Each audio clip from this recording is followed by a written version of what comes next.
খনি অঞ্চলে দীর্ঘদিনের প্রতীক্ষার অবসান। অবশেষে স্থানীয় বিধায়ক নরেন্দ্রনাথ চক্রবর্তী এবং সাংসদ শত্রুঘ্ন সিনহার ঐকান্তিক উদ্যোগে উখড়ার প্রস্তাবিত রেলওয়ে ওভারব্রিজ পরিকল্পনার পরিদর্শন। বৃহস্পতিবার রেলওয়ে ওভারব্রিজের পরিদর্শনে আসেন সংশ্লিষ্ট দপ্তরের ভারপ্রাপ্ত আধিকারিক অজয় কুমার। উপস্থিত ছিলেন স্থানীয় বিধায়ক নরেন্দ্রনাথ চক্রবর্তী। দেখুন, এই উখড়া রেল ওভার ব্রিজটা অনেকদিন আগেই স্যাংশন হয়েছিল। নানা রকম প্রশাসনিক জটিলতায় এটা এখনো সেই যে রূপ পাওয়ার কথা সেই রূপটা পেয়ে ওঠেনি। তো আজ আমরা এসেছি যে সমস্ত কিছু প্রতিবন্ধকতা দূর করে যাতে আরবিটা গড়ে ওঠে এবং সাধারণ মানুষের সুবিধার জন্য এটাকে আমরা করে দিতে পারি। এদিনের পরিদর্শন শেষে নিজের প্রতিক্রিয়া দিতে গিয়ে পাণ্ডবেশ্বরের বিধায়ক নরেন্দ্রনাথ চক্রবর্তী দাবি করেন, দীর্ঘ প্রতীক্ষার অবসান। মানুষ অ্যাম্বুলেন্স দাঁড়িয়ে থাকতো এই পাণ্ডবেশ্বর রেল স্টেশনের কাছে, যে রেলগেট, পাণ্ডবেশ্বর রেলগেট যেটা, সেখানে মানুষ এমন হয়েছে, মানুষ মারা গেছেন অ্যাম্বুলেন্সের মধ্যে, বাচ্চা প্রসব হয়েছে। তো মানুষের দীর্ঘদিন এবং দান্য মহাল ওই দিকটা খুব মানুষ অসুবিধায় পড়েন।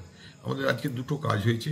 এক, ওনারা পিডব্লিউডিকে এনওসি দিয়েছেন মেন রাস্তাটা, রেল স্টেশনের, পাণ্ডবেশ্বর স্টেশনের সামনে রাস্তাটা, এবং সেই সঙ্গে তারা রেল ওভারব্রিজের জন্য পাইপলাইনে আছে এটা জানিয়েছেন। ডিপিআর তৈরি হচ্ছে। আর উখড়া পাণ্ডবেশ্বর দুটোতেই রেল ওভারব্রিজ হবে এটা কথা দিয়েছেন, এবং আমাদের মাননীয় সাংসদ যার প্রচেষ্টায় এই দুটো কাজ হচ্ছে তাকে ধন্যবাদ জানাবো। এবং সেই সঙ্গে মানুষ দীর্ঘদিনের যে প্রতীক্ষা, মানুষের প্রয়োজন, পাণ্ডবেশ্বর রেলের কাছে যে গেট আর উখড়া রেলওয়ের কাছে যে ওভারব্রিজ, দুটো ওভারব্রিজ হয়ে গেলেই মানুষ অনেক স্বস্তি পাবেন। পাণ্ডবেশ্বরের বিস্তীর্ণ এলাকা, অন্ডাল ব্লকের উখড়া এলাকার বিস্তীর্ণ এলাকার মানুষ এতে উপকৃত হবে। আমরা উখড়া রেলগেটের কাছে আমরা উখড়ার যে আরবিটা হবে সেটার নকশা দেখলাম কিভাবে হবে। অনেক মানুষজন উপস্থিত ছিলেন। মূলত পাণ্ডবেশ্বরের রেল ওভারব্রিজের নিচে যে রাস্তা, সেটার কথা আমরা ওনাদেরকে বলেছি, ওনারা দায়িত্ব নিয়েছেন।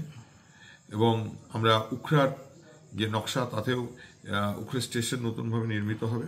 আমাদের অনুরোধ তাদেরকে যে উখড়ার গোপীনাথ মন্দিরের আদলে এই নকশায় ফুটে উঠুক উখড়া স্টেশন।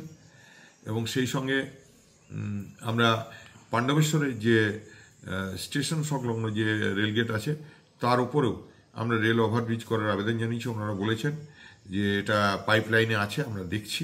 মাননীয় শত্রুঘ্ন সিনহা সংসদে এই বিষয়টি তোলার পর রেল নড়ে চড়ে বসে।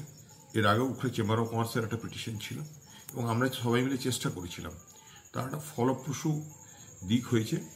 পিডব্লিউডিতে গেছে, পিডব্লিউডি নো অবজেকশন করলেই 100% rail within 2 or 3 months tender float করে কাজ শুরু করে দেবে। আমরাও খুব খুশি, আমরা এর সঙ্গে আছি। বলেছি যে কোনো প্রতিকূলতার আমরা সঙ্গে আছি। মানুষের প্রয়োজনে, উখড়ার উন্নয়নে এটা খুব একটা ভালো কাজ। আমরা মাননীয় শত্রুঘ্ন সিনহাকে ধন্যবাদ জানাবো। তার প্রচেষ্টায় রেল একটা ওভারব্রিজ পেতে চলেছে। উখড়া থেকে প্রদীপ বৈঠার রিপোর্ট, দ্য ই-পেপার ডিজিটাল। ইদানিং দেখা গেছে বেশ কিছু জাল নথিপত্র এডিডিএতে জমা দিয়ে কিছু প্রতারক তাদের কাজ সম্পূর্ণ করার প্রয়াস করেছেন। এ প্রসঙ্গে জানাই, এ ধরনের জালিয়াতির খবর মিললে সেই ব্যক্তির বিরুদ্ধে আইনানুগ ব্যবস্থা নেওয়া হবে। কল করুন আসানসোলের ক্ষেত্রে 9046223651, দুর্গাপুর 9046223650। আসানসোল দুর্গাপুর উন্নয়ন কর্তৃপক্ষ দ্বারা জনস্বার্থে প্রচারিত।